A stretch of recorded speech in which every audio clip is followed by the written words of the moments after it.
రీసెంట్గా పవన్ కళ్యాణ్ గారి గురించి జగన్మోహన్ రెడ్డి గారు కార్పొరేటర్కి ఎక్కువ ఎమ్మెల్యేకి తక్కువ మొట్టమొదటిసారిగా పదవి వచ్చింది అనుభవించండి, ఆయన గురించి మనం మాట్లాడడం అనవసరం అని చెప్పారు. దాని గురించి మీ అభిప్రాయం ఏంటండి? కార్పొరేటర్కి ఎక్కువ ఎమ్మెల్యేకి తక్కువ అని చెప్పారు కదా. 151 సీట్లు ఇచ్చిన తర్వాత కూడా ఈ రోజు 11 సీట్లకు పరిమితం చేశారు ప్రజలు. ఎవరు ఎక్కువ తక్కువ అన్నది ప్రజలు చూస్తున్నారు. ఎలాంటి పరిపాలన మీ వైసీపీలో ఉండేటప్పుడు ఎలాంటి పరిపాలన చేశారో చూస్తున్నారు. మీరు రాష్ట్రం వదిలి ఎక్కడికైనా వెళ్ళాలి అని అంటే కోర్టు పర్మిషన్ తెచ్చుకోవాలి.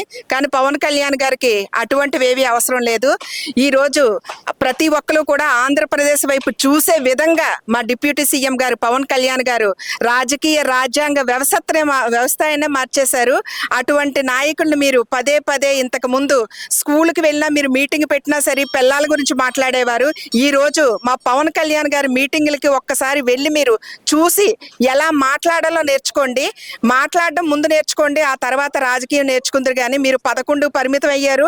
ఇంక ఇలాగే మాట్లాడగలిగితే గనక ఆ 11లో ఒకటి తీసేస్తే ఒక సీటు కూడా రాకుండా చేస్తారు. మళ్ళీ నెక్స్ట్ టైం వచ్చేసరికి ఖబర్దార్. పవన్ కళ్యాణ్ గారు అధికారంలోకి వచ్చి 11 నెలల దగ్గర సమయం అయిందండి. కానీ ఇప్పటి వరకు కూడా ఆయన ఎక్కడా కూడా ఒక అధికారిక పదవిలో లేరండి. ఆయన పనితనం ఎలా అనిపిస్తుందండి? గతంలో ఎన్నో మాటలు చెప్పారండి, పలానా ఈ సమస్య అని చెప్పి ప్రతిదీ కూడా ఎత్తి చూపించి ప్రశ్నించారు. ఇప్పుడు మాటలు చెప్తున్నారా, చేతల్లో చూపెడుతున్నారంటారా? చేతల్లో చూపిస్తున్నారండి.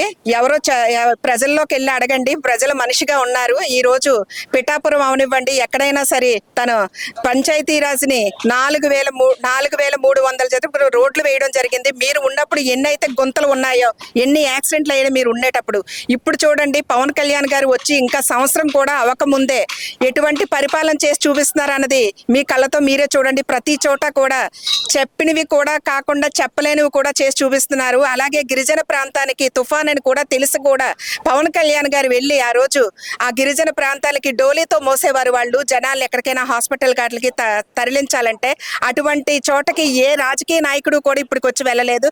ఫస్ట్ టైం పవన్ కళ్యాణ్ గారు వెళ్ళి అక్కడ రోడ్లు అవి వేయడం జరిగింది. వాళ్ళు చాలా ఆనందిస్తుంటే ఇన్ని సంవత్సరాలు అయింది కానీ మాకు 72 సంవత్సరాలు అయ్యి పరిపాలనలో కూడా ఎవరూ కూడా రోడ్లు వేయలేదు. మాకు ఈ రోజు రోడ్లు మాట దేవుడారు వచ్చి చూసిన పాపాన్ని కూడా పోలేదు. ఈ రోజు మీరు వచ్చి పవన్ కళ్యాణ్ గారు రావడం వల్ల అని చెప్పి చాలా ఆనందోత్సవంగా మాట్లాడుతున్నారు.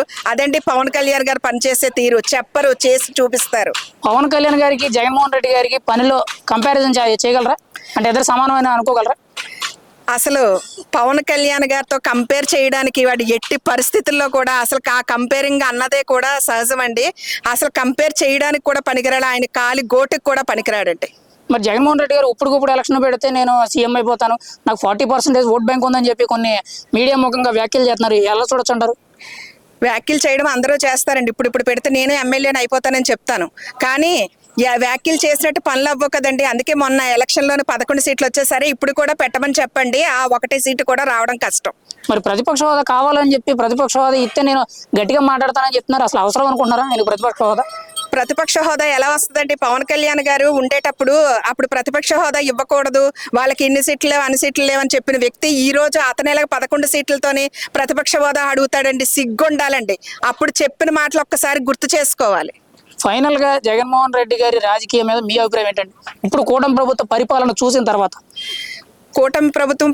చూసిన తర్వాత జగన్మోహన్ రెడ్డిని మా విశాఖలోని మెంటల్ హాస్పిటల్లో జాయిన్ చేస్తే మంచిదని మేము అనుకుంటున్నామండి.